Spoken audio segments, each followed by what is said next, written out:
ಯುದ್ಧ ಯುದ್ಧ ಯುದ್ಧ ಇದು ಪ್ರಸ್ತುತ ಜಗತ್ತಿನ ತುಂಬೆಲ್ಲ ನಡೀತಾ ಇರೋ ದುರ್ಘಟನೆ. ಒಂದೆಡೆ ರಷ್ಯಾ ಮತ್ತು ಉಕ್ರೇನ್ ಯುದ್ಧವಾದರೆ ಮತ್ತೊಂದೆಡೆ ಇಸ್ರೇಲ್ ಹಮಾಸ್ ಯುದ್ಧ, ಇನ್ನೊಂದೆಡೆ ಪಾಕಿಸ್ತಾನ ಮತ್ತು ಅಫ್ಘಾನಿಸ್ತಾನದ ಗಡಿಯುದ್ಧ, ಮಗದೊಂದೆಡೆ ಸಿರಿಯಾ, ಯಮನ್, ಸುಡಾನ್, ಬಾಂಗ್ಲಾ, ಮಯನ್ಮಾರ್ ಮತ್ತು ನೈಜರ್ನಂತಹ ಮುಂತಾದ ಹಲವು ರಾಷ್ಟ್ರಗಳಲ್ಲಿನ ಅಂತರ್ಯುದ್ಧ.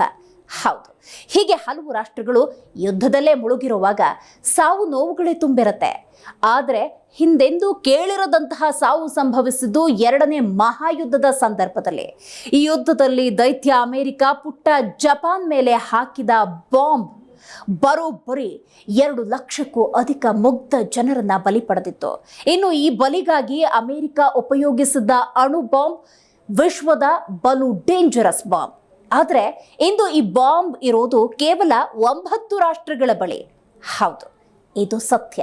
ಹಾಗಾದ್ರೆ ಇನ್ನುಳಿದ 186 ರಾಷ್ಟ್ರಗಳ ಬಳಿ ಯಾಕಿಲ್ಲ ಈ ಪರಮಾಣು ಅರ್ಥಾತ್ ಅಣ್ವಸ್ತ್ರ ಅನ್ನೋದು ಗೊತ್ತಾ?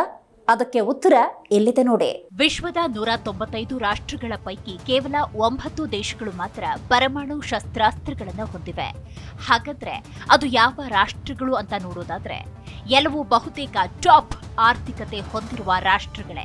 ಈ ಪಟ್ಟಿಯಲ್ಲಿ ಮೊದಲ ಹೆಸರು ಕೇಳಿ ಬರುವುದು ವಿಶ್ವದ ದೊಡ್ಡಣ್ಣ ಅಮೆರಿಕ, ನಂತರ ಅತಿ ದೊಡ್ಡ ರಾಷ್ಟ್ರವಾಗಿರುವ ರಷ್ಯಾ, ಇನ್ನು ನಂತರದಲ್ಲಿ 100 ವರ್ಷಗಳ ಕಾಲ ಅರ್ಧಕ್ಕೂ ಅಧಿಕ ಭೂಭಾಗವನ್ನ ಆಳಿದ ಇಂಗ್ಲೆಂಡ್, ಮುಂದೆ ಭದ್ರತಾ ಮಂಡಳಿಯ ರಾಷ್ಟ್ರವಾದ ಫ್ರಾನ್ಸ್ ಮತ್ತು ನಮ್ಮ ನೆರೆಯ ರಾಷ್ಟ್ರವಾದ ಚೀನಾ. ಇವು ಅಣ್ವಸ್ತ್ರ ಪಡೆದ ಮೊದಲ 5 ರಾಷ್ಟ್ರಗಳಾಗಿವೆ. ಇನ್ನುಳಿದಂತೆ ವಿಶ್ವಕ್ಕೆ ಶಾಂತಿ ಪಾಠ ಮಾಡುವ ನಮ್ಮ ಭಾರತ, ಇದರೊಂದಿಗೆ ನಮ್ಮ ಆತ್ಮೀಯ ಸ್ನೇಹಿತನಾಗಿರುವ ಇಸ್ರೇಲ್ ಹಾಗೂ ಇವುಗಳೊಂದಿಗೆ ವಿಶ್ವದ ಭಯೋತ್ಪಾದಕರ ಫ್ಯಾಕ್ಟರಿಯಾದ ಪಾಪಿ ಪಾಕಿಸ್ತಾನ, ಇನ್ನು ಇದರೊಂದಿಗೆ ಯಾವಾಗಲೂ ಅಣ್ವಸ್ತ್ರ ಪ್ರಯೋಗಿಸ್ತೇನೆ ಅನ್ನುವ ಕಿಮ್ ಅಣ್ಣನ ಉತ್ತರ ಕೊರಿಯಾ. ಈ ರಾಷ್ಟ್ರಗಳೇ ಅಂದಾಜು 12,221 ಪರಮಾಣು ಶಸ್ತ್ರಾಸ್ತ್ರಗಳನ್ನು ಹೊಂದಿವೆ. ವಿಶ್ವದ ದೈತ್ಯರ ಬಳಿಯೇ 90% ಪರಮಾಣು ಅಸ್ತ್ರ ಇದೆ. ಈ 12,221 ಪರಮಾಣು ಶಸ್ತ್ರಾಸ್ತ್ರಗಳ ಪೈಕಿ ರಷ್ಯಾ ಮುಂದೆ ನಿಂತಿದೆ. ರಷ್ಯಾ ಒಂದೇ ಬರೋಬ್ಬರಿ 5,580 ಪರಮಾಣು ಸಿಡಿತಲೆಗಳ ಸಂಗ್ರಹ ಮಾಡಿಕೊಂಡಿದೆ. ಇದಾದ ನಂತರ ರಷ್ಯಾದ ಬದ್ಧ ವೈರಿಯಾಗಿ ರೂಪುಗೊಂಡಿರುವ ಅಮೆರಿಕ. ಈ ಅಮೆರಿಕ ಒಂದೇ 5,044 ಪರಮಾಣು ಶಸ್ತ್ರಾಸ್ತ್ರಗಳನ್ನು ಹೊಂದಿದೆ. ಅದರೊಂದಿಗೆ ವಿಶ್ವದ ಯಾವುದೇ ಇತರ ರಾಷ್ಟ್ರವು ಅಣ್ವಸ್ತ್ರಕ್ಕೆ ತಯಾರಿ ನಡೆಸಿದ್ರೆ ಮೊದಲು ಮುಂದೆ ಬಂದು ನಿರ್ಬಂಧಗಳ ಬೆದರಿಕೆ ಒಡ್ಡೋದೆ ಈ ರಾಷ್ಟ್ರ, ಅಲಿಯಾಸ್ ಪ್ರಜಾಪ್ರಭುತ್ವದ ರಕ್ಷಕ ಎಂದು ತನ್ನನ್ನ ತಾನೇ ಕರೆದುಕೊಳ್ಳುವ ಅಮೆರಿಕ. 2 ರಾಷ್ಟ್ರಗಳೇ ವಿಶ್ವದ 90% ಪರಮಾಣು ಅಸ್ತ್ರಗಳನ್ನು ಹೊಂದಿವೆ. ಇನ್ನು ನಿಮಗೆ ಈ 9 ರಾಷ್ಟ್ರಗಳೇ ಯಾಕೆ ಅಣ್ವಸ್ತ್ರವನ್ನ ಹೊಂದಿದೆ ಅನ್ನೋ ಪ್ರಶ್ನೆ ಖಂಡಿತ ಉದ್ಭವಿಸುತ್ತೆ. ಹಾಗಾದ್ರೆ ಈ 9 ರಾಷ್ಟ್ರಗಳೇ ಯಾಕೆ ಪರಮಾಣು ಶಸ್ತ್ರಾಸ್ತ್ರಗಳನ್ನ ತಯಾರಿಸಿವೆ? ಈ ದೇಶಗಳ ಹೊರತಾಗಿ ಕೆಲವೊಂದು ದೇಶಗಳು ಪರಮಾಣು ಬಾಂಬ್ಗಳನ್ನ ಯಾಕೆ ನಿರ್ಮಿಸಲಿಲ್ಲ? ಅದಕ್ಕೆ ಉತ್ತರ ಇಲ್ಲಿದೆ. ಪಾಶ್ಚಿಮಾತ್ಯ ದೇಶಗಳು ಪ್ರಪಂಚದಾದ್ಯಂತ ತಮ್ಮ ಪ್ರಾಬಲ್ಯವನ್ನ ಉಳಿಸಿಕೊಳ್ಳುವ ಪ್ರಯತ್ನಗಳ ಭಾಗವಾಗಿ ಉಕ್ರೇನ್ ಸಮಸ್ಯೆ ಉದ್ಭವಿಸಿದೆ. ಅದರಂತೆ ಈ ರಾಷ್ಟ್ರಗಳು ಇತರೆ ರಾಷ್ಟ್ರಗಳು ಪರಮಾಣು ತಯಾರಿಸಲು ಮುಂದಾದಾಗ ಅಂತಾರಾಷ್ಟ್ರೀಯ ನಿರ್ಬಂಧಗಳನ್ನು ವಿಧಿಸುತ್ತವೆ. ಜರ್ಮನಿ, ದಕ್ಷಿಣ ಕೊರಿಯಾ, ಜಪಾನ್, ಆಸ್ಟ್ರೇಲಿಯಾ ಅತ್ಯಂತ ಶಕ್ತಿಶಾಲಿ ರಾಷ್ಟ್ರಗಳು. ಇದರ ಹೊರತಾಗಿಯೂ ಈ ದೇಶಗಳು ಪರಮಾಣು ಶಸ್ತ್ರಾಸ್ತ್ರಗಳನ್ನು ಹೊಂದಿಲ್ಲ. ಇದರ ಹಿಂದೆ ಪರಮಾಣು ಪ್ರಸರಣ ತಡೆ ಒಪ್ಪಂದ ಇದೆ. ಪರಮಾಣು ಶಸ್ತ್ರಾಸ್ತ್ರಗಳ ಬೆದರಿಕೆಯಿಂದ ಜಗತ್ತನ್ನ ರಕ್ಷಿಸುವುದಕ್ಕೆ 1968ರಲ್ಲಿ ಈ ಒಪ್ಪಂದವನ್ನ ಅಂಗೀಕರಿಸಲಾಯಿತು ಮತ್ತು 1970ರಲ್ಲಿ ಜಾರಿಗೆ ಬಂತು. ಇಲ್ಲಿಯವರೆಗೆ 190 ದೇಶಗಳು ಈ ಒಪ್ಪಂದಕ್ಕೆ ಸಹಿ ಹಾಕಿವೆ.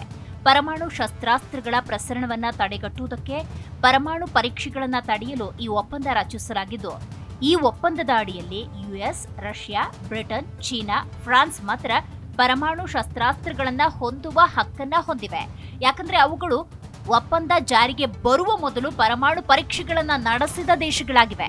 ಪರಮಾಣು ಶಕ್ತಿಯ ದೇಶ ಪರಮಾಣು ಶಸ್ತ್ರಾಸ್ತ್ರಗಳನ್ನ ಹೊಂದಿರದ ದೇಶದ ಮೇಲೆ ದಾಳಿ ಮಾಡಿದ್ರೆ ಕಥೆ ಏನು? ಈಗ ನೀವು ಯೋಚಿಸ್ತಾ ಇರಬಹುದು, ಪರಮಾಣು ಶಕ್ತಿಯ ದೇಶ ಪರಮಾಣು ಶಸ್ತ್ರಾಸ್ತ್ರಗಳನ್ನ ಹೊಂದಿರದ ದೇಶದ ಮೇಲೆ ದಾಳಿ ಮಾಡಿದ್ರೆ ಏನಾಗಬಹುದು ಅಂತ. ವಾಸ್ತವವಾಗಿ ಪರಮಾಣು ಪ್ರಸರಣ ರಹಿತ ಒಪ್ಪಂದ ಪರಮಾಣು ಶಕ್ತಿಯೇತರ ರಾಷ್ಟ್ರಗಳಿಗೆ ಅಂತಹ ದೇಶದ ಮೇಲೆ ದಾಳಿ ಮಾಡಿದಾಗ ಸ್ನೇಹಪರ ಪರಮಾಣು ಶಕ್ತಿ ರಾಷ್ಟ್ರಗಳು ಅದನ್ನ ರಕ್ಷಿಸುತ್ತವೆ ಅಂತ ಭರವಸೆ ನೀಡುತ್ತೆ. 1950ರ ದಶಕದಲ್ಲಿ ಉತ್ತರ ಕೊರಿಯಾ ಮತ್ತು ದಕ್ಷಿಣ ಕೊರಿಯಾ ನಡುವೆ ಯುದ್ಧ ಪ್ರಾರಂಭವಾದಾಗ ಅಮೆರಿಕ ಮತ್ತು ವಿಶ್ವಸಂಸ್ಥೆಯು ಶಾಂತಿ ಪಾಲನಾ ಪಡೆಗಳು ಮಧ್ಯಪ್ರವೇಶಿಸಿದವು. ಪರಮಾಣು ಪ್ರಸರಣ ರಹಿತ ಒಪ್ಪಂದ ಅಮೆರಿಕ, ರಷ್ಯಾ, ಬ್ರಿಟನ್, ಚೀನಾ ಮತ್ತು ಫ್ರಾನ್ಸ್ ರಾಷ್ಟ್ರಗಳ ನಡುವೆ ಮಾತ್ರ ಪರಮಾಣು ಶಸ್ತ್ರಾಸ್ತ್ರಗಳನ್ನು ಹೊಂದಲು ಅನುಮತಿಸುತ್ತೆ. ಹೀಗಿರುವಾಗ ಭಾರತ, ಪಾಕಿಸ್ತಾನ, ಉತ್ತರ ಕೊರಿಯಾ ಮತ್ತು ಇಸ್ರೇಲ್ ದೇಶಗಳು ಹೇಗೆ ಪರಮಾಣು ಶಸ್ತ್ರಾಸ್ತ್ರಗಳನ್ನು ನಿರ್ಮಿಸಿದ್ವು ಅನ್ನೋ ಪ್ರಶ್ನೆ ಉದ್ಭವಿಸುತ್ತೆ. ವಾಸ್ತವವಾಗಿ ಭಾರತ ಮತ್ತು ಪಾಕಿಸ್ತಾನ ಈ ಒಪ್ಪಂದಕ್ಕೆ ಸಹಿ ಹಾಕಲಿಲ್ಲ. ಅಲ್ಲದೆ ಉತ್ತರ ಕೊರಿಯಾ ಈ ಹಿಂದೆ ಒಪ್ಪಂದದ ಭಾಗವಾಗಿತ್ತು. ಆದರೆ ನಂತರ ಪರಮಾಣು ಪರೀಕ್ಷೆ ನಡೆಸಿದ ಕಾರಣದಿಂದ ಒಪ್ಪಂದದಿಂದ ಹಿಂದೆ ಸರಿಯಿತು. ಅದೇ ರೀತಿ ಇಸ್ರೇಲ್ ಕೂಡ ಈ ಪರಮಾಣು ಶಸ್ತ್ರಾಸ್ತ್ರಗಳನ್ನ ರಹಸ್ಯವಾಗಿ ಪರೀಕ್ಷಿಸಿತ್ತು. ಅಣು ಬಾಂಬ್ ವಿಶ್ವದ ಬಲು ಡೇಂಜರಸ್ ಬಾಂಬ್. ಆದರೆ ಇಂದು ಈ ಬಾಂಬ್ ಇರುವುದು ಕೇವಲ 9 ರಾಷ್ಟ್ರಗಳ ಬಳಿ ಮಾತ್ರ. ನೋಡ್ತಾ ಇರಿ ಜಿ ಕನ್ನಡ ನ್ಯೂಸ್, ಸತ್ಯವೇ ಸುದ್ದಿಯ ಜೀವಾಳ. ಜಿ ಕನ್ನಡ ನ್ಯೂಸ್ ಈಗ ನಿಮ್ಮ ಮನೆಯಲ್ಲೇ ನೋಡಿ. ಎಲ್ಲ ಕೇಬಲ್ಗಳಲ್ಲಿ ಈಗ ಲಭ್ಯ. ನಿಮ್ಮ ನೆಚ್ಚಿನ ಜಿ ಕನ್ನಡ ನ್ಯೂಸ್ ಈಗ ಸನ್ ಡೈರೆಕ್ಟ್ ನಲ್ಲಿ number 292, Tata Play number 1664, Jio TV number 1334, NXT digital number 30, in cable number 30, city networks 51, U digital number 162, GTPL number 17, Rockline telecommunications number 42, Shri Basaveshwara cable number 168, rural cable network 60, Vinayaka digital 57, Abhishek cable 821, city channel 53, Siddeshwara cable network 57, ವಿ4 digital infotech 628, Surya digital networks 53, Gajanan digital number 836, Malnad infotech private limited number 56, Metrocast number 830, victory digital number 167ರಲ್ಲಿ ನೋಡಿ ಆನಂದಿಸಿ.